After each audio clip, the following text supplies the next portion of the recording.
Hello friends, నేను మీ Prabhakar. Welcome to Telugu mystery. ఆకాశం ఇంకా మసగబారిన రంగులోనే ఉంది. సూర్యుడు అప్పుడప్పుడే నిద్రలేస్తున్నాడు. ఆ పల్లెటూరి గాలి ప్రశాంతంగా వీస్తోంది. కానీ ఆ ప్రశాంతత వెనుక ఒక భయంకరమైన నిశ్శబ్దం దాగుందని అప్పుడు ఎవరు ఊహించలేదు. ఆ రోజు జూలై 5, 2017 ఉదయం 7 గంటల సమయంలో గ్రామం వెలుపల కొంతమంది వాకింగ్ చేస్తున్నారు. రోడ్డు పక్కన వారికి ఏదో డిఫరెంట్గా కనిపించింది. పక్కకు వెళ్ళి చూస్తే అది ఒక అమ్మాయి డెడ్ బాడీ. ఆ దృశ్యం చూడగానే ఒళ్ళు జల్లుమంది, గుండెలు దడదడలాడాయి. కాస్త ధైర్యం తెచ్చుకుని ముఖాన్ని చూడ్డానికి ప్రయత్నించారు. కానీ ఆ డెడ్ బాడీ తిరగబడి ఉంది. అందువల్ల ముఖాన్ని చూడలేకపోయారు. డెడ్ బాడీని ముట్టుకుని ముఖం చూడడానికి ఎవరూ సాహసం చేయలేకపోయారు. వెంటనే పోలీసులకు ఇన్ఫార్మ్ చేశారు. కాసేపట్లోనే అక్కడికి పోలీసులు వచ్చారు. నెమ్మదిగా డెడ్ బాడీని తిప్పారు. ఈ అమ్మాయి మీ గ్రామానికి చెందిన వ్యక్తి అని స్థానికులను అడిగారు. ఆమె మా గ్రామానికి చెందిన మనిషి కాదని వారు చెప్పారు. కనీసం ఎప్పుడైనా చూసారా అంటే అది లేదని అన్నారు. ఆ చుట్టుపక్కల వెతికితే ఆ అమ్మాయికి చెందిన ఐడెంటిటీ తెలిసేలా ఏ వస్తువులు దొరకలేదు. డెడ్ బాడీని చెక్ చేస్తే ఆమె నుదుటిపై తుపాకీతో కాల్చిన గుర్తు ఉంది.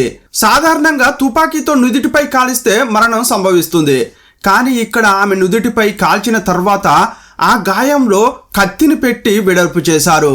అందువల్లే ఆ గాయం చాలా లోతుగా, చాలా పెద్దదిగా ఉంది. ఈ ఆడబిడ్డను ఇంత దారుణంగా చంపారంటే ఖచ్చితంగా కసితో, మితిమీరిన కోపంతోనే ఇదంతా చేసి ఉంటారనేది పోలీసులకు అర్థమైంది.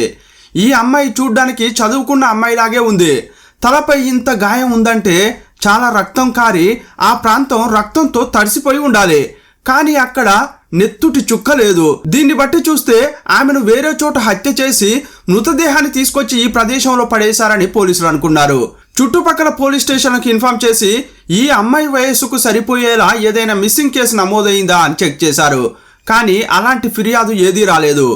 ఉత్తరప్రదేశ్ కౌశాంబి జిల్లాలోని పన్నోయి అనే గ్రామంలో డెడ్ బాడీ దొరికింది. ఆమె ఫోటో తీసి స్థానికంగా గోడలపై పోస్టర్లు అతికించారు. అయినప్పటికీ మృతదేహాన్ని క్లెయిమ్ చేయడానికి ఎవరూ రాలేదు. పోస్ట్ మార్టం నివేదికలో దిగ్భ్రాంతి కలిగించే విషయాలు తెలిసాయి. మొదటి విషయం ఏంటంటే హత్యకు ముందు ఆమెపై లైంగిక దాడి జరిగింది. అది ఒక్కరు చేసినట్లు లేదు.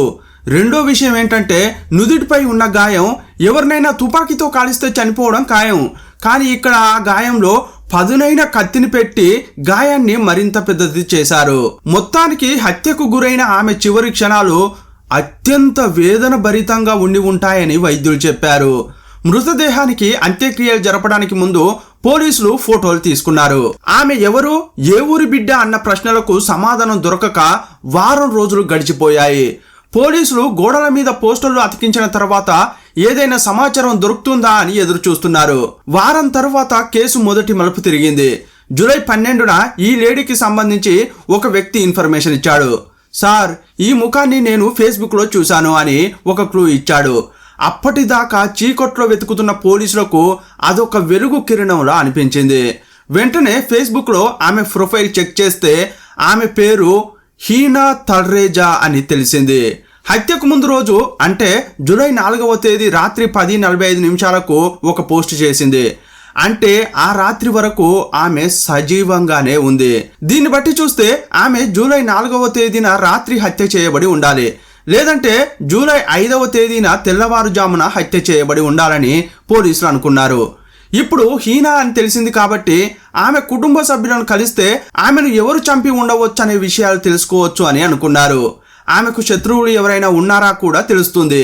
అందువల్ల ఆ ఫేస్బుక్ ప్రొఫైల్ను తనిఖీ చేస్తే చిరునామా దొరికింది. యూపీలోని అలహాబాద్లో ఉన్న అడ్రస్కు వెళ్ళి తలుపు తట్టారు. అప్పుడు వయసైపోయిన ఒక లేడీ తలుపు తీసింది. మీ పేరేంటి అని అడిగితే నీలిమ తల్రేజా అని చెప్పింది. వారు హీనా ఫోటో చూపించి ఈమె మీకు తెలుసా అని అడిగితే అవును సార్, తను నా కూతురే, నాతోనే ఉంటుంది. ఆమె సుమారు 10 రోజుల క్రితం బయటకు వెళ్ళింది. కానీ ఇంటికి తిరిగి రాలేదు. మేమిద్దరం ఒకే ఇంట్లో ఉన్నప్పటికీ తనకు నాకు మధ్య ఎలాంటి సంబంధం లేదు. ఆమె నా కూతురు కాబట్టి నాకు వేరే మార్గం లేక ఇంట్లో ఉంచుకున్నాను, లేదంటే ఇంట్లో ఉండనిచ్చేదాన్నే కాదు అని అంది. ఈ మాటలు పోలీసులకు డిఫరెంట్గా అనిపించాయి. కూతురు 100 సమస్యలు తెచ్చినా ఏ తల్లి కూడా తన కూతురు గురించి ఇలా చెప్పదు.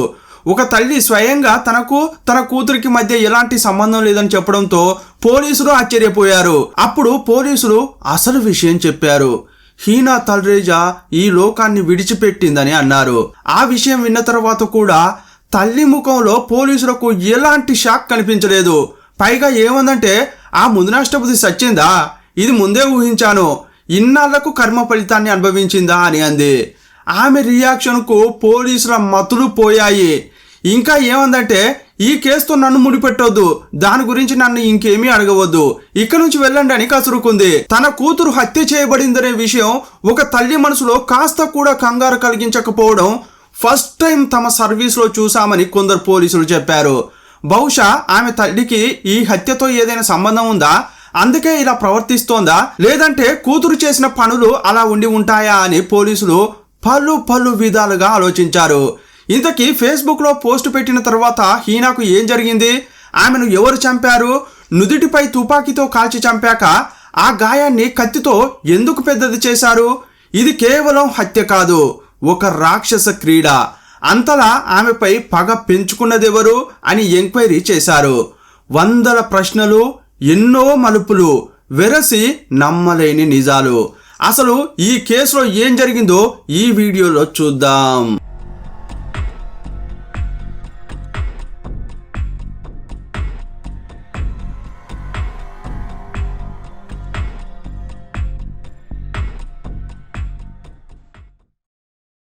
కన్న తల్లి కనికరం చూపని వేళ కాలం కనికరించాలని పోలీసులు తమ విచారణ ముమ్మరం చేశారు. హీనా ఎవరు, ఆమె ప్రపంచం ఎలాంటిది, ఈ ప్రశ్నలకు సమాధానం అలహాబాద్లోని ఒక హుక్కా బార్లో దొరికింది. ఆమె అక్కడ పనిచేస్తోందని తెలుసుకున్నారు. నేరుగా అక్కడికి వెళ్ళి ఉద్యోగుల జాబితాను తీసుకున్నారు. దానిని పరిశీలించగా హీనా హత్యకు గురయ్యే ముందు వరకు ఈ హుక్కా బార్లోనే పనిచేసిందని తెలిసింది. హీనా గురించి మేనేజర్ని అడిగితే అతడు కొన్ని విషయాలు చెప్పాడు. సార్, ఆమె చాలా చలాకీగా ఉండే అమ్మాయి, అందరితోనూ ఇట్టే కలిసిపోతుంది, దీపం ఉన్నప్పుడే ఇల్లు చక్కబెట్టుకోవాలి అనుకుందో ఏమో కానీ ఆమె చుట్టూ ఎప్పుడు ధనవంతుల పిల్లలు, విఐపీలు పడేవారు. మత్తు, మనీ, ఈ రెండింటి చుట్టూ హీనా జీవితం ఒక పార్టీలా సాగిపోయేదని చెప్పాడు. ఇప్పుడు పోలీసులకు హీనా వ్యక్తిత్వం గురించి కొంచెం అర్థమైంది. ఆమెకు చాలా మంది పురుషులతో పరిచయం ఉంది. ఆమె ధనవంతుల కుటుంబాల అబ్బాయిలతో స్నేహం చేస్తోందని తెలుసుకున్నారు. అలాగే ఆమె హుక్కా బార్లో పనిచేస్తోంది కాబట్టి ఆమెకు చాలా చెడు అలవాట్లు ఉన్నాయి. చాలా డ్రింక్ తీసుకోవడం, తరచుగా పార్టీలకు వెళ్ళడం, అబ్బాయిలతో తిరగడం వంటి అనేక చెడు అలవాట్లు ఉన్నాయి. ఇదంతా పరిగణలోకి తీసుకున్నారు. చివరగా ఫోన్లో ఎవరితో మాట్లాడింది, హీనాను ఎవరు సంప్రదించారో అని ఎంక్వైరీ చేశారు. కాల్ లిస్టును బయటకు తీశారు. దాన్ని చూసినప్పుడు జూలై 4వ తేదీ రాత్రి ఆదాన్ ఖాన్ అనే వ్యక్తి నుండి ఆమెకు కాల్ వచ్చింది. బహుశా మృత్యువు పిలుపు ఆ ఫోన్ రూపంలో వచ్చిందా అని సందేహపడ్డారు. అప్పుడు పోలీసులు మళ్ళీ హీనా తల్లి దగ్గరకు వెళ్ళి, మీ కూతురు చివరగా ఎక్కడికి వెళ్ళింది అని అడిగారు. ఆమె ఏం చెప్పిందంటే, ఆమె చివరిసారిగా ఇంటి నుంచి బయటకు వెళ్ళిన రోజు జూలై 4వ తేదీ రాత్రి 11 గంటలకు వెళ్ళిపోయింది. నేను ఆమెను ఎక్కడికి వెళ్తున్నావు అని అడిగాను. నా స్నేహితురాలిని కలవడానికి ఢిల్లీకి వెళ్తున్నాను అని చెప్పింది. ఆమె చెప్పేది అబద్ధం, చేసేది విధవ పని అని నాకు బాగా తెలుసు. తను నాకు ఎప్పుడూ నిజం చెప్పదు, తనకు నచ్చినట్టే చేస్తుంది. అందువల్ల నువ్వు ఎవరితోనైనా పో, ఎక్కడైనా పడిచావు, నాకెందుకులే అని ఊరుకున్నాను అని మనసులో ఏమనుకుందో పర్ఫెక్ట్గా పోలీసులకు వాంగ్మూలం ఇచ్చింది. ఈ క్రమంలో పోలీసులు ఆమెకు చివరగా కాల్ చేసిన ఆదాన్ ఖాన్ను కలవడానికి వెళ్ళి ఉండవచ్చు అనుకున్నారు. ఆ వ్యక్తి నంబర్ సేకరించి ఫోన్ చేస్తే స్విచ్ ఆఫ్ అని వచ్చింది. పోలీసులు ఏదైనా కేసులో ఎవరినైనా అనుమానిస్తూ కాల్ చేసినప్పుడు వారి ఫోన్ స్విచ్ ఆఫ్ అని వచ్చిందంటే వారిపైనే ఎక్కువ అనుమానం కలుగుతుంది. అందువల్ల ఇప్పుడు వారు ఆదాన్ ఖాన్ను కూడా అనుమానించారు. ఫోన్ నంబర్ ద్వారా అతని చిరునామా తీసుకుని దర్యాప్తు చేయడానికి అలహాబాద్లోని అతని ఇంటికి వెళ్ళారు. అప్పుడు వారికి తెలిసింది ఏంటంటే, ఆదాన్ ఖాన్ తండ్రి పెద్ద వ్యాపారవేత్త, గొప్ప ధనవంతుడు అని తెలుసుకున్నారు. వారు ఇంట్లోకి వెళ్ళి అతని తల్లిదండ్రులను కలిసి, మీ కొడుకు ఎక్కడా అని అడిగారు. అతడు జూలై 4వ తేదీన ఇంటి నుంచి వెళ్ళిపోయాడు, ఇప్పటి వరకు ఇంటికి రాలేదు, అతను ఎక్కడికి వెళ్ళాడో మాకు తెలియదు అని వారు చెప్పారు. ఆదాన్ ఖాన్ కూడా కనిపించకుండా పోయాడని తెలుసుకున్న పోలీసులు హీనా హత్యకు అతనికి ఏదో సంబంధం ఉందని సందేహపడ్డారు. అప్పుడు పోలీసులు ఆదాన్ ఖాన్ తల్లిని మామూలుగా ఒక ప్రశ్న అడిగారు. ఏమ్మా మీకు హీనా తెలుసా అని అన్నప్పుడు పోలీసుల మైండ్ బ్లాక్ అయ్యే అసలు విషయం అప్పుడే బయటపడింది. ఎందుకు తెలియదు సార్, మా ఇంటి కోడలు ఆమెనే కదా అని చెప్పింది. ఆమె ఇచ్చిన సమాధానం విని పోలీసుల మతులు పోయాయి. హీనా ఆదాన్ ఖాన్ భార్యనా? అయితే భార్యాభర్తలు ఇద్దరు వేర్వేరుగా ఎందుకు ఉంటున్నారు? ఆదాన్ తన భార్యను చంపి పారిపోయాడా, లేక ఆ ఇద్దరిని ఎవరైనా కథం చేశారా అని పలు విధాలుగా ఆలోచించారు. హీనా అలహాబాద్లో పుట్టి పెరిగింది. ఆమె తన తల్లిదండ్రులకు ఒకే ఒక్క కూతురు. చిన్నప్పటి నుంచి తల్లిదండ్రులు ఆమెను చాలా గారాబం చేశారు. అతి గారాబం అనర్థానికి హేతు అన్నమాట హీనా జీవితానికి అక్షరాలా సరిపోతుంది. కన్నవారికి ఒక్కగానొక్క కూతురు కాబట్టి అడిగిందే తడవుగా అన్ని ముంగిట నిలిచేవి. ఆ గారాబమే ఆమెలో నేను అనుకున్నదే జరగాలి అనే మొండితనాన్ని పెంచింది. కాలేజీకి వెళ్ళాక ఆమె దారి తప్పింది. పార్టీలంటూ అబ్బాయిలతో తిరిగేది. జీవితం అంటే ఒక వేడుక అనుకుంది. ఆమెకు ఫ్యాషన్ డిజైన్ పట్ల ఆసక్తి ఎక్కువ. అది కంప్లీట్ చేసింది. ఒకరోజు అకస్మాత్తుగా ఆమె తండ్రి అనారోగ్యంతో చనిపోయాడు. కాలం ఎల్లప్పుడూ ఒకేలా ఉండదు కదా. తండ్రి హఠాన్ మరణం ఆ కుటుంబాన్ని రోడ్డున పడేసింది. గారాల పట్టి కాస్త బతుకు తెరువు కోసం హుక్కా బార్ మెట్లు ఎక్కింది. అప్పటికే దురలవాట్లు ఉన్న హీనాకు ఆ హుక్కా బార్ వాతావరణం మరింత మత్తును ఇచ్చింది. అక్కడ అధికంగా తాగేది. డ్రగ్స్ కు బానిస అయింది. చెడ్డ వ్యక్తులతో సావాసం చేసింది. ఎప్పుడు ఆమె చుట్టూ ధనవంతులైన అబ్బాయిలు ఉండేవారు. అక్కడే ఆమెకు ధనవంతుడు కోటీశ్వరుడి కొడుకు అయిన ఆదాన్ ఖాన్ పరిచయం అయ్యాడు. ఈ ఆదాన్ ఖాన్ చుట్టూ ఎప్పుడు ఒకరిద్దరు స్నేహితులు ఉండేవారు. ఖలీద్, అహ్మద్, విక్కీ అతని పక్కనే ఉండేవారు. ఖలీద్, విక్కీ అయితే బాడీ గార్డ్స్ లాగా అంటుకునే ఉండేవారు. ఒకరోజు అతను ఫేస్బుక్ లో హీనాను చూసినప్పుడు ఇష్టపడ్డాడు. హుక్కా బార్లో పనిచేస్తుందని తెలుసుకున్నాడు. తనను కలవాలని ఇద్దరు స్నేహితులతో కలిసి హుక్కా బార్కు వెళ్ళాడు. హీనాను కలిసి ఆమెతో పరిచయం ఏర్పరచుకున్నాడు. అతను ధనవంతుడు కాబట్టి ఆమె సులభంగానే అతన్ని కలవడం ప్రారంభించింది. కానీ కొన్నాళ్లలోనే ఈ ఆదాన్ ఖాన్కు మిగతా వ్యక్తులకు మధ్య వ్యత్యాసాన్ని హీనా గమనించింది. మిగతా వాళ్ళు కేవలం ఆమెతో ఒక సాధారణ బంధం కోరుకునేవారు. 1-2 రోజులు ఆమెతో తిరిగేవారు. ఆమెకు నచ్చినవి కొనిచ్చేవారు. ఆ తర్వాత వెళ్ళిపోయేవారు. కానీ ఈ ఆదాన్ ఖాన్ అలా కాదు. హీనాతో శాశ్వత బంధాన్ని ఆశించాడు. ఈ ధనవంతుడితో వెళ్తే తన జీవితం బాగుపడుతుందని హీనా కూడా భావించింది. ఒక దశలో వారిద్దరు పెళ్లి చేసుకోవాలని నిర్ణయించుకున్నారు. కానీ 2 ఇళ్ల నుండి వ్యతిరేకత ఎదురైంది. హీనా హిందూ మతానికి చెందిన అమ్మాయి, ఆదాన్ ఇస్లాం మతానికి చెందినవాడు. ఈ పెళ్లికి వారి కుటుంబాలు నిరాకరించాయి. కానీ వారు మాత్రం కలిసి బతకాలని నిర్ణయించుకుని రిజిస్టర్ మ్యారేజ్ చేసుకున్నారు. ఇద్దరు ఒక ఇంటిని అద్దెకు తీసుకుని కలిసి జీవించేవారు. 1 సంవత్సరం వారి జీవితం సంతోషంగా సాగింది. కానీ 2016లో సమస్యలు ప్రారంభమయ్యాయి. హీనా అప్పటికే హుక్కా బార్లో పనిచేస్తోంది. కానీ ఆమె చేసిన తప్పేంటంటే పెళ్లి చేసుకున్న తర్వాత కూడా భర్త వద్దన్నా వినకుండా హుక్కా బార్లో ఉద్యోగానికి వెళ్ళేది. ఆమె హుక్కా బార్లో పనికి వెళ్తే చాలా మంది పురుషులు ఆమె వెనకే పడేవారు. ధనవంతులైన అబ్బాయిలు ఆమెను కలవడానికి ప్రయత్నించేవారు. ఇలాంటి సమయంలో ఆమె భర్త ఆదాన్ ఏమనేవాడంటే, నాకు చాలా డబ్బు ఉంది కదా, నువ్వెందుకు పనికి వెళ్తున్నావు? నువ్వు సంపాదించాల్సిన అవసరం లేదు. నీకు కావాల్సినవన్నీ నేను కొనిస్తాను. ఆ ఉద్యోగానికి వెళ్ళొద్దు అని ఎంత చెప్పినా హీనా అస్సలు వినలేదు.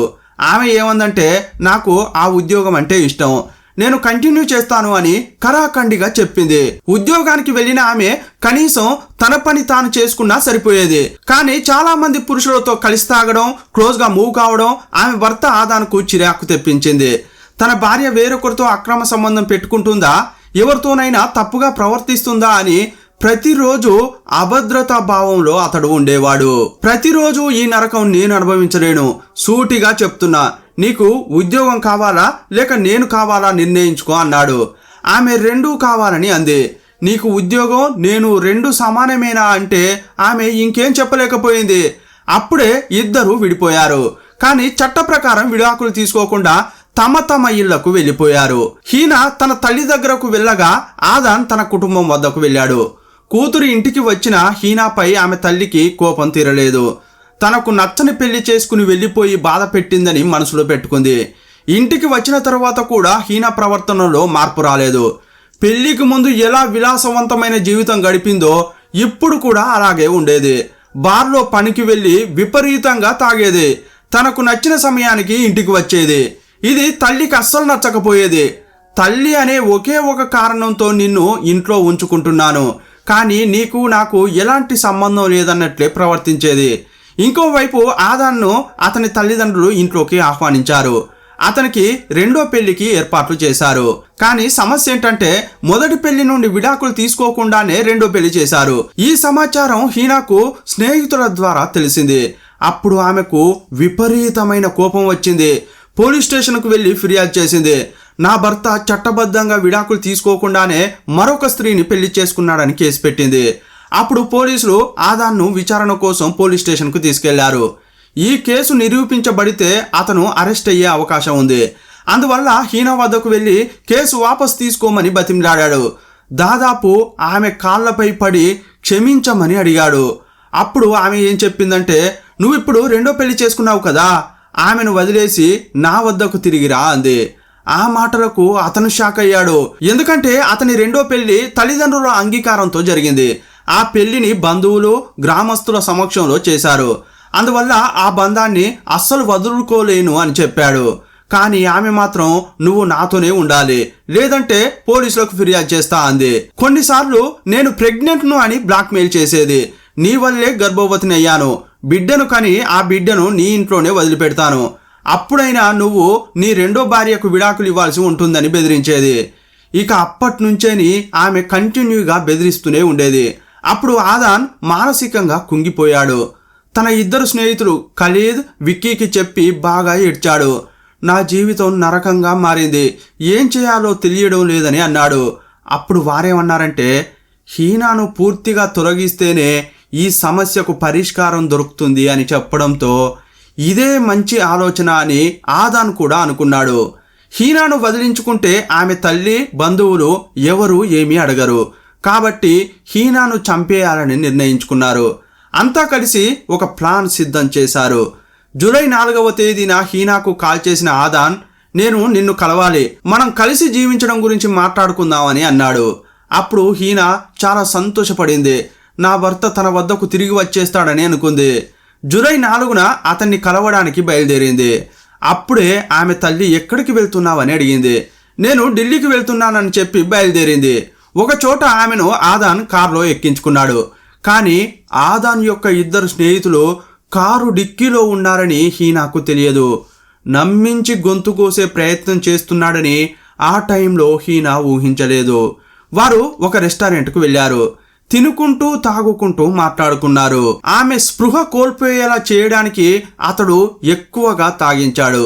ఆ తర్వాత కారులో కూర్చోబెట్టి వేరే గ్రామానికి జనం లేని చోటుకు తీసుకెళ్లాడు. కారు ఆపిన వెంటనే డిక్కీలో ఉన్న ఇద్దరు స్నేహితులు బయటకు వచ్చారు. వారెలా అక్కడికి వచ్చారో ఆల్రెడీ మత్తులో ఉన్న హీనాకు ఏమీ అర్థం కాలేదు. అప్పుడు సడన్ గా వాళ్ళు ఆమె దగ్గరకు వచ్చి పట్టుకున్నారు. అప్పుడు ఆదాన్ ఏమన్నాడంటే, నువ్వు బెదిరించి నీకు కావాల్సింది సాధించుకోవచ్చని అనుకుంటున్నావా? అది ఖచ్చితంగా జరగదు. నేను నీకు ఇచ్చే ఈ చావు మామూలుగా ఉండదు. ఆ చావే చచ్చేంత భయపడాలి. అంతటి పెద్ద శిక్ష నీకు నేను వేయబోతున్నా అని అన్నాడు. రాక్షసత్వం రాజ్యమేలిన ఆ రాత్రి ఏ భర్త కూడా తన భార్యకు చేయని క్రూరత్వాన్ని ఆమెపై చేయించాడు. హీనా ప్రాణాలతో ఉండగానే తన కళ్ళ ముందే స్నేహితులతో ఆమెపై లైంగిక దాడి చేయించాడు. ఆ దుర్మార్గులు కూడా హీనాపై లైంగిక దాడి చేశారు. ఆ తర్వాత ఆమెను నిలబెట్టి ఇద్దరు పట్టుకోక చేతిలో తుపాకీ తీసుకున్న ఆదాన్ ఆమె నుదుటిపై కాల్చాడు. సాధారణంగా తలకు బుల్లెట్ తగలగానే చనిపోతారు. కానీ అతనికి అప్పుడు కూడా కసి తీరలేదు. బుల్లెట్ రంధ్రంలో కత్తి పెట్టి గెలికాడు. ఆ తర్వాత మృతదేహాన్ని కారులో వేసుకుని కొన్ని మైళ్ళ దూరం తీసుకెళ్లారు. హత్య ఒక చోట చేసి మరొక చోట డెడ్ బాడీని పారేశారు. మృతదేహాన్ని పారేసే ముందు పోలీసులు అస్సలు గుర్తించకుండా ఆమె దగ్గర ఉన్న గుర్తింపు కార్డులను తీసుకున్నారు. కానీ పాపం పండక మానదు. నిజాన్ని దాచడం ఎవరి తరం కాదు. ఒకప్పుడు ఫేస్బుక్లో ఏ ఫోటోలు చూసి ఆదాన్ ప్రేమించాడో అవే ఫేస్బుక్ ఫోటోలు చూసి పోలీసులు ఈ కేసును ఛేదించారు. మొదట భర్త ఆదాన్ను అరెస్ట్ చేశారు. అతను చాలా రోజులు ముంబైకి పారిపోయాడు. ఇంటికి తిరిగి వచ్చినప్పుడు కాపు కాసి అతన్ని పట్టుకున్నారు. వారి స్టైల్లో విచారించినప్పుడు అతడు నేరాన్ని ఒప్పుకున్నాడు. ఇప్పటి వరకు చెప్పుకున్న విషయాలన్నీ పోలీసుల కన్ఫెషన్లో అతడే చెప్పాడు. ఈ హత్యలో పాల్పంచుకున్న మిగిలిన ఇద్దరు వ్యక్తుల కోసం తీవ్రంగా వెతికారు. కొన్ని నెలల పాటు వెతికిన తర్వాత ఖలీద్ అనే స్నేహితుడిని అరెస్ట్ చేశారు. కానీ విక్కీకి సంబంధించిన సమాచారం మాత్రం దొరకలేదు. ఈ విక్కీ అనే వ్యక్తి మరొక పెద్ద ధనవంతుడైన వ్యాపారవేత్త కొడుకు. పోలీసులు చాలా డబ్బు తీసుకుని అతన్ని అరెస్ట్ చేయకుండా ఉద్దేశపూర్వకంగా పారిపోనిచ్చారనేది ఒక ప్రచారం జరుగుతోంది. ఈ కేసు ఇంకా విచారణలో ఉంది. ఈ కేసు ద్వారా తెలుసుకోవాల్సింది ఏంటంటే అతిగారాభం అనర్థానికి మార్గం. హీనా పుట్టినప్పటి నుంచి అడిగిందే తడవుగా అన్నీ అందడంతో వాటి విలువ తెలుసుకోలేకుండా పోయింది. కష్ట సుఖాల మధ్య ఉండే తారతమ్యం, పద్ధతిగా ఉండాల్సిన ప్రాముఖ్యత ఆమెకు అర్థం కాలేదు. మితిమీరిన స్వేచ్ఛే ఆమెను తప్పుడు దారుల్లోకి నడిపించింది. వెలుగు వైపు వెళ్లాల్సిన జీవితాన్ని చీకటి వైపు మళ్లించింది. చేసిన తప్పును సరిదిద్దుకోవడానికి దేవుడు ప్రతి ఒక్కరికి ఒక అవకాశం ఇస్తాడు. దాన్ని సరిగ్గా ఉపయోగించుకుని జీవితాన్ని సరిదిద్దుకోవాలి. హీనా జీవితంలోకి ఆదాన్ రావడం ఆమెకు దక్కిన రెండవ అవకాశం. అతని పెళ్లి చేసుకున్నాక పాత జీవితాన్ని వదిలేయాల్సింది. హుక్కా బార్ను, పరాయి మగవాళ్లతో చిందులను పక్కన పెట్టాల్సింది. చేదుగతాన్ని వదిలేసి ఇల్లాలిగా కొత్త ప్రయాణం మొదలుపెట్టి ఉంటే ఆమె జీవితం ఇంకోలా ఉండేదేమో. కానీ ఆమె తిరిగి అదే తప్పు చేసింది. పాత అలవాట్లను వదులుకోలేకపోయింది. పెళ్లి తర్వాత కూడా పాత బంధాలను, చెడు అలవాట్లను మోసుకుని వస్తే సంతోషకరమైన సంసారం వల్లకాడైపోతుంది. ఈ ఆదాను కూడా మనిషి కాదు, మృగం. భార్యపై కసిని పెంచుకున్నాడు. కనికరం లేకుండా ప్రాణం తీశాడు. ప్రేమించి పెళ్లి చేసుకునే వ్యక్తి ఆమెకు భయంకరమైన చావునిచ్చాడు. ఏ భర్త చేయని దుర్మార్గం చేశాడు. తన కళ్ళ ముందే తన స్నేహితులతో ఆమెపై అత్యాచారం చేయించాడు. చట్టబద్ధంగా విడాకులు తీసుకోకుండా ఇంకో పెళ్లి చేసుకున్నాడు. ఆ తప్పును ఆమె ఎత్తి చూపితే ద్వేషం పెంచుకున్నాడు. ఏ సమస్యకైనా హత్య అనేది పరిష్కారం కానే కాదు. ఒక హత్య చేసి సులభంగా తప్పించుకోవచ్చని అనుకుంటే అది పొరపాటే. ప్రస్తుత టెక్నాలజీ ముందు ఎంతటి వారైనా ఇట్టే దొరికిపోతారు. నేరం చేసి తప్పించుకోవడానికి ఇది సినిమా కాదు, జీవితం. ఇక్కడ రీటేకులు ఉండవు. చేసిన నేరాలు, దానికి శిక్షలు మాత్రమే ఉంటాయి. ఈ కేసుపై మీ అభిప్రాయం ఏంటో కామెంట్ బాక్స్లో రాయండి. మరో వీడియోలో మళ్ళీ కలుసుకుందాం. అప్పటి వరకు సెలవు. జై హింద్.